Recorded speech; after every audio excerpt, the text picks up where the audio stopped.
สวัสดีอาจารย์น้องมิชื่อว่าตาหุดประสงค์มณีทองเป็นนักศึกษาพยาบาลสายกงปีที่หนึ่งมีน้องสิมาสาธิตการใส่ออกซิให้คนเจ็บที่มีชื่อว่าพอสุกละวันเสียเทพอายุ40 ปีอยู่บ้านโพธิไข่นครปากเซเนาะโดยเขาก็จะมาสิบประวัติคนเจ็บเนาะสวัสดีพอซื้อยังเด้อายุจักปีเด้โดยลูกมีชื่อว่าหุดประสงค์มณีทองเป็นนักศึกษาพยาบาลสายกงปีที่หนึ่งได้ลงมาฝึกงานในแขนงนี้ยังมื้อนี้ลูกสิมาใส่ออกซิฟอร์เดอร์จุดประสงค์ในการใช้ออกซิแมนให้พอให้ใจสะดวกขึ้นและผ่อนคลายอาการอิดเมื่อยด้วยลูกขออนุญาตไปจัดทันทีก่อนเด้อหลังจากให้เช็คว่าคุณเจ็บแล้วเขาก็จะมาเปิดไฟสว่างแล้วก็เปิดฝากลางออกเนาะแล้วเขาก็จะมาปรับเตียงในมุม35-40 เนาะ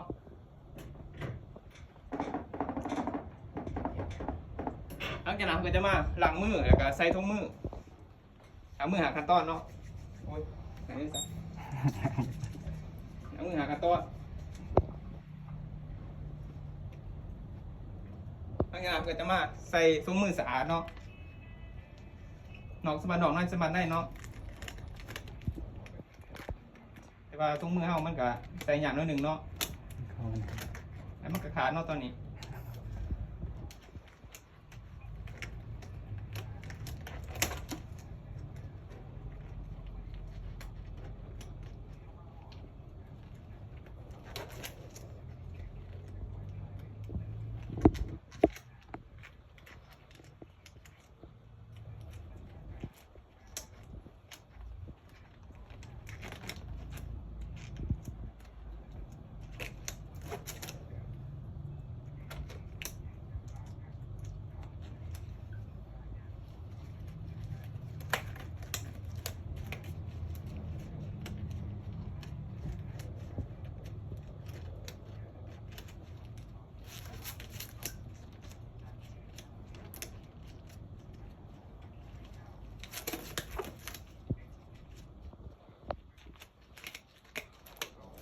หลังจากใส่ถุงมือแล้วเขาจะมา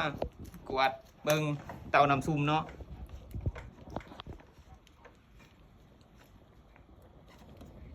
เขาจะมาเปลี่ยนน้ำซุมเนาะเนื่องจากว่าน้ำของนี่มันบ่สะอาดเนาะหรือว่ามันเปื้อนเนาะ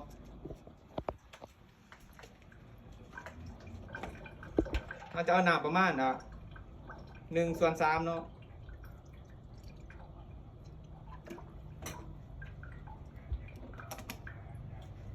หลังจากนั้นก็จะมาหั่นใส่คืนเนาะ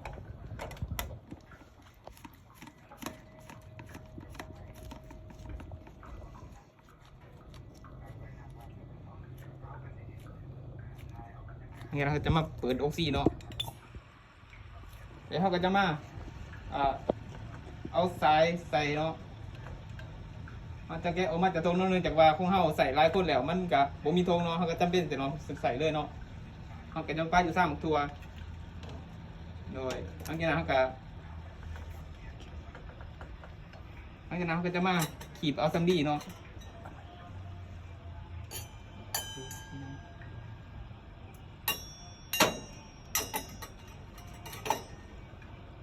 หลังจากนั้นก็จะเอาชิดสูเนาะไปเสร็จเอาไปอนามัยเอาไว้ยังวะที่เขาจะใส่อุซีเนาะเราจะอนามัยใบหนาคนเจ็บเนาะเสร็จไปนึงเขาก็จะเปลี่ยนขาดเสร็จเนาะเขาก็จะถิ่มเนาะหลังจากนั้นเขาก็จะมาเสร็จบริเวณที่เขาจะใส่ออกซิเนาะบริเวณที่หัวผู้ดังเนาะเสร็จเขาก็จะถิ่มหลังจากนั้นเขาก็จะมาแป้งซ้ายใส่ออกซิเนาะหมายมันฟันกันเนาะ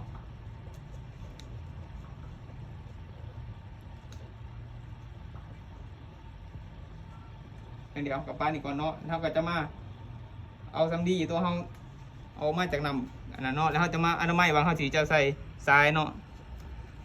อนามัยแล้วเขาก็จะถิ่มเนาะหลังจากนั้นเขาก็จะเอาทรายออกซิออกมาแล้วก็บุหรี่สัมผัสบริเวณที่เขาจะใส่อวัยวะของคนเจ็บเนาะเนี่ยเขาก็จะมาใส่เลยเนาะ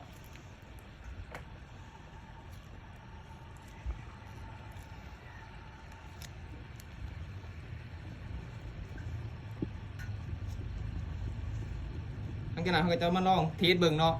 ออกซิเขาใส่งานได้หรือเปล่า เขาจะเอาวาง ใส่ออกซิมาไว้วางมาพังวางหูเนาะหรือว่าวางแกะเขาเนาะใส่งานใดเนาะแล้วเขาก็จะมาปิดออกซิไว้ก่อนเนาะหลังจากนั้นเขาก็จะมาใส่อวัยวะของคนเจ็บ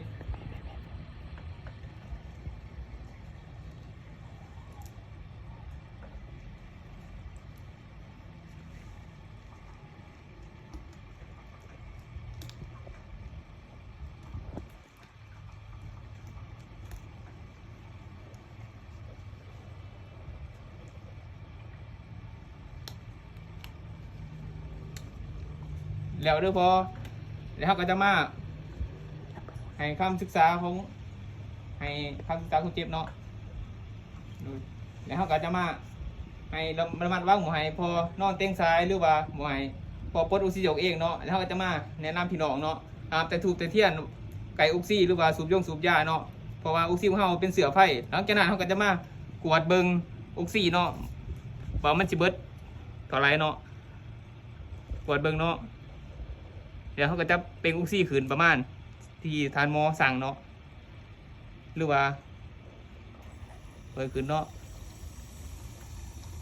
หลังจากนั้นเขาก็จะมาติดตามอาการคนเจ็บเนาะทุกๆ30 นาที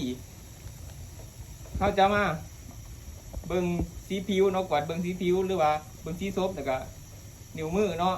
หลังจากนั้นเขาก็กวาดสีผิวเบิ่งสีศพแล้วเขาจะมาเอาการเก็บจากชีวิตเนาะอย่างเช่นจับแซดแล้วก็กวดความดันเลือดด้วยแล้วก็จะมาเมียนอุปกรณ์เนาะโดยเขาก็จะมาเมียนอุปกรณ์หลังจากนั้นเขาก็จะมาถอดถุงมือเนาะน้องสะบัดน้องนั่งสะบัดนั่งคือเก่าเนาะถอดถุงมือเขาก็จะถีบเนาะเขาก็ล้างมือเนาะหาคำตอบหลังจากนั้นก็จะมาจดบันทึกเนาะในมือวันที่5 เดือน 7 2024เฮาได้ใส่ออกซิให้คนเจ็บที่มีชื่อว่าพอสุรวรรณศรีนาเทพอายุ40 ปีอยู่บ้านโพธิ์สีไข่นครปักเซ่ได้สิ้นสุดโลกเพียงเท่านี้เนาะขอบใจอาจารย์